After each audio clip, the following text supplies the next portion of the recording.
Hello, welcome to Transits Fridays, the very astrological busy week. So it's going to be very busy astrologically. We have full moon tomorrow, full moon in Aquarius, but there's also a full moon that has a lot of grand configurations between the planets sort of happening at the same time. So a lot of energy going on. And I wonder, are you feeling it? Are you noticing? Can you tell? I definitely struggled to sleep last night, and it's being this buildup of energy from the full moon is definitely being felt here quite strongly. Again, my personal cycle is aligned with the lunar cycle as usually is. So I'm about to get my period with the full moon. So I think there's a kind of a build up there as well. However, it is a very busy, like in terms of astrological transits, it is a very busy week. We have this full moon happening tomorrow. We have Mercury turning direct as well in a couple of days. And we also have Venus Jupiter conjoining in Cancer. So there's quite a lot going on there. So let me share my screen and reminding that I read all the comments, even though sometimes I might take a little while to reply to them, especially now that I'm on holidays. So this has been pre-recorded a few days before.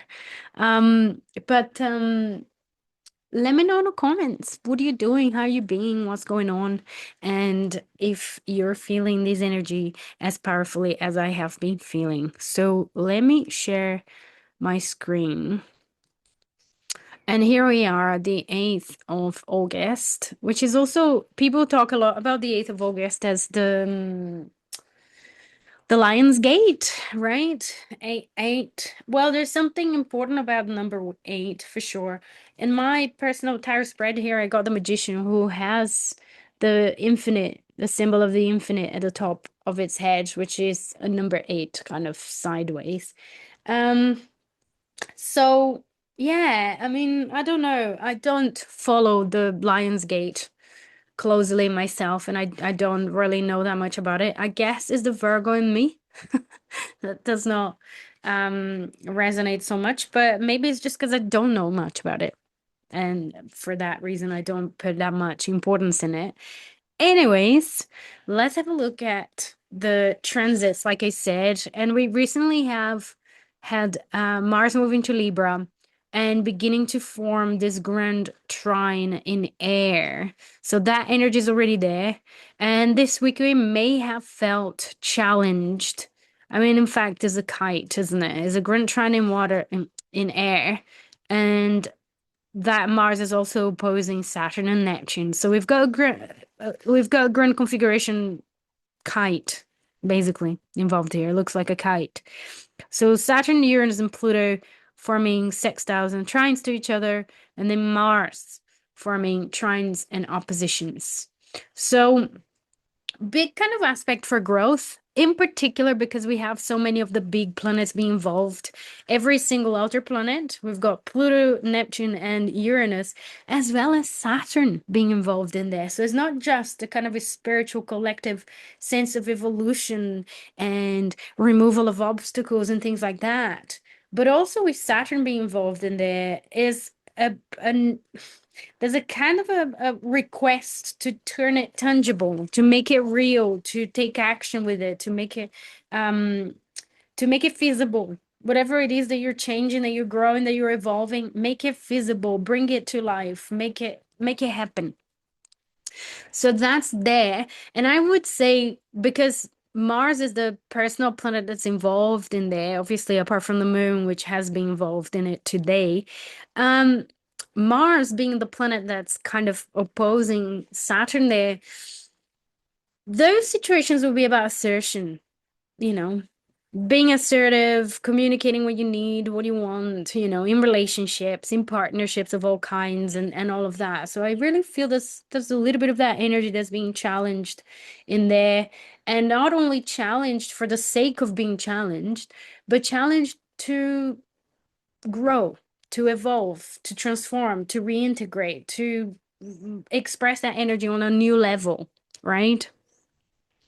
Now, moving on to tomorrow, 9th of August, and we have the full moon. So here is the full moon at 17 degrees Aquarius and Sun at 17 degrees Leo.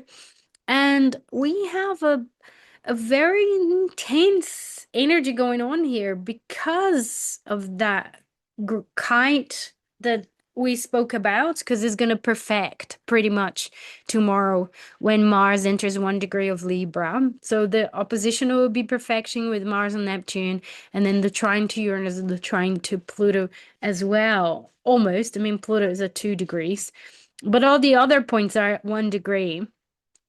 So that kite will be very, very intense. But we also have another kite, which is involving Mercury. So we've got Mercury opposite Pluto, um, and then the grunt trine in air. So Mercury sextile Mars, sextile Uranus, and opposite Pluto. And then obviously that air grunt trine. So there's a kite here involving Neptune and Saturn opposing Mars, and another one with Mercury opposing Pluto.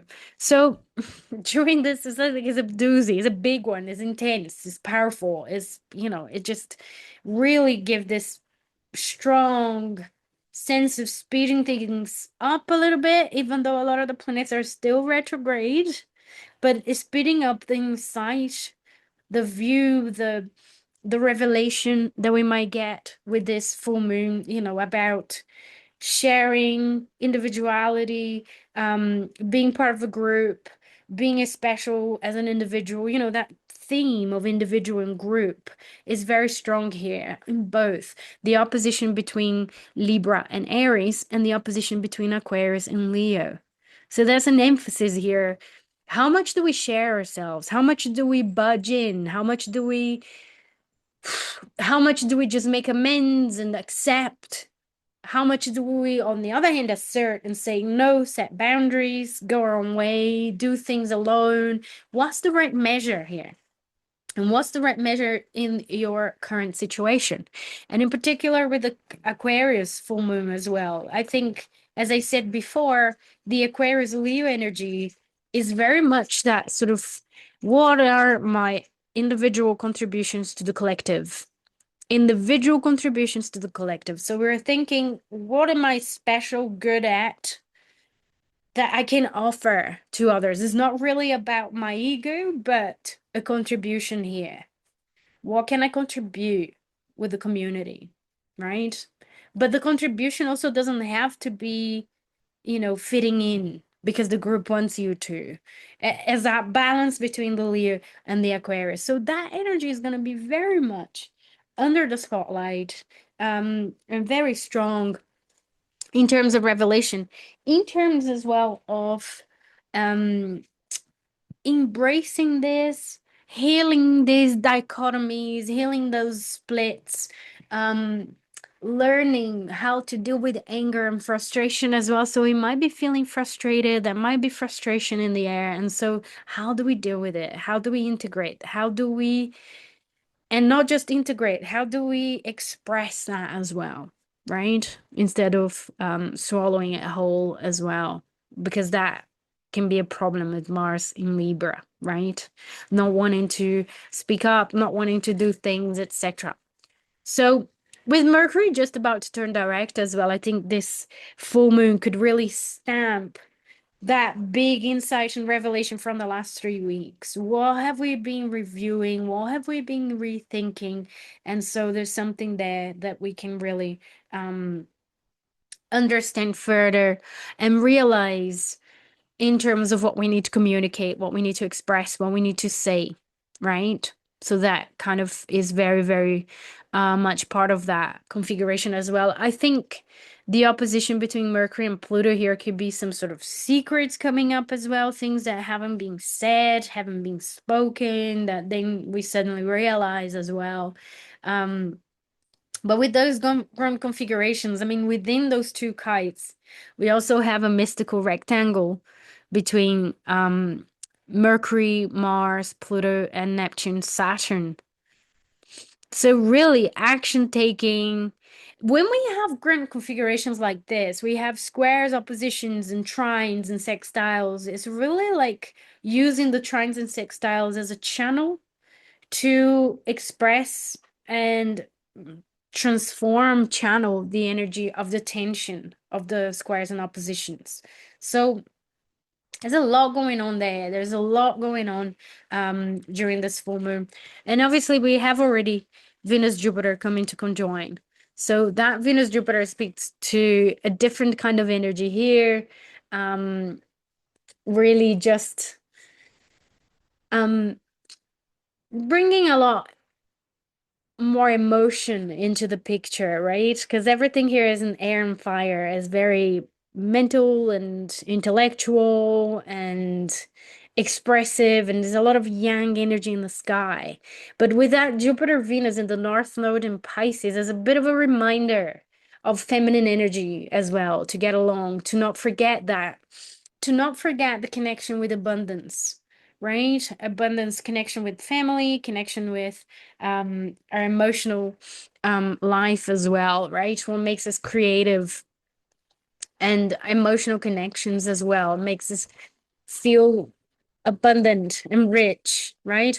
What is enriching our lives now that we can focus on, that we can really drink from that fountain a little bit more. And that's kind of the feeling I have with that Venus Jupiter. Um, on Sunday, we have that Venus Jupiter coming to conjoin, not yet, but will be looming over the weekend. And the moon shifting to Pisces as well. So there's a little bit of a shift into a bit more water. And the, emphasis on a little bit more water. But it's on Monday, the 11th, that we have Venus and Jupiter in conjunction at 13 degrees Cancer, and also Mercury turning direct. So this week, slowly, you're going to be able to get your message across, say what you think, and, um, get your mind moving forward a little bit. It's not going to be so much about reviewing, rethinking, reassessing, etc., editing anything, but really stepping ahead a little bit with our communication. Tuesday, Venus and Jupiter at 14 degrees Cancer. I really feel that Monday, Tuesday, we might have a sense of good luck, a strong connection with beauty, inspiration, emotional inspiration, creative inspiration as well. For anyone that's creative out there, this is a wonderful opportunity to get in touch with your work, to go deeper into your work, and and express that energy in some way. Is a very inspirational energy and configuration, and it's still here on Wednesday as well, not too far. Appreciating family members as well, I think. And by Thursday, I think we can take action here. Look, that Mercury, Mars, and sextile. We could take action on any message that we need to send, anything that we need to say. We might be able to say it a bit more clearly, without aggression as well, with that Mercury sextile to Mars. All in all, it's an interesting week. And obviously, the two kites will be there, but with Mercury moving direct, one of the kites will fade, and the kite here between Mars, Neptune, Saturn, Uranus, and Pluto will be there still for the whole week for us to deal with, for us to observe our relationship and our connection to Mars and how we do that, how we express that, how we work with that, right? So this is it for this week. I hope you guys have a wonderful full moon, that you can really heal during this week and really embrace the energies that will be uplifting you, elevating you on your journey, even if they might be a little bit challenging sometimes. And I will be seeing you all next week or in the following weeks when I come back. But I will see you very soon. So take care now.